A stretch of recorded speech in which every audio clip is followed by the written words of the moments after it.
Elijah Canlas at Ice Navarro na maalam na sa FTJ's Batang Quiapo sa episode ng hit series.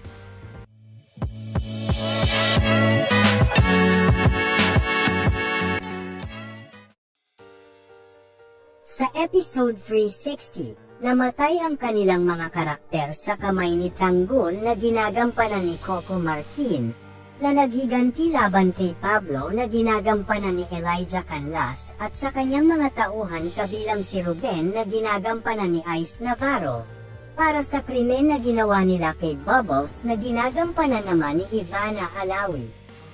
Sa Instagram, nagpaalam ang show producer na Dreamscape Entertainment sa mga karakter nina Elijah Canlas at Ice Navarro. Maraming salamat, Elijah Canlas, sa pagiging bahagi ng FTJ's Batang Quiapo. Hanggang sa muli, Pablo. Maraming salamat, Ice Navarro, sa pagiging bahagi ng FTJ's Batang Quiapo. Hanggang sa muli, Ruben. Ang mga kontrabida na karakter nina Elijah Canlas at Ice Navarro sa Batang Quiapo ay ipinakilala noong Pebrero sa pagbubukas ng serye ng ikalawang taon.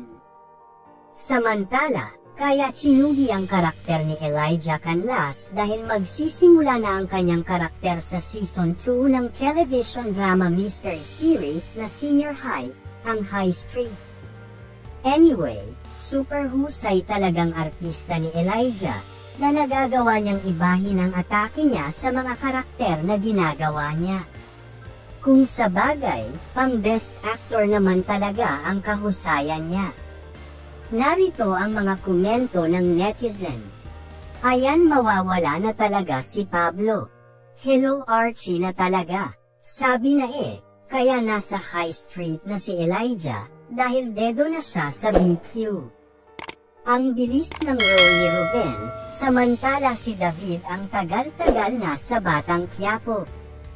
Sana man lang di na muna pinatay ang karakter ni Elijah, kung baga sana na coma na lang siya muna at gagaling. Once na gumaling, malalaman niya na si David ay hindi si Jesus Montenegro.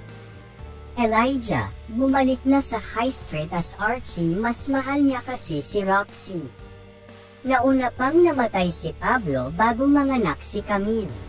Goodbye Pablo Caballero and hello Archie Aguero.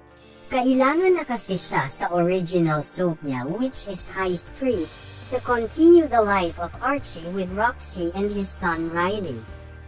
Paalam Pablo, magpakatatay ka muna sa mag-ina mo, hehe, balikan mo na si Roxy. Kung kay Tanggol kayo sumapi, di sana 9 years pa kayo sa Batang Quiapo.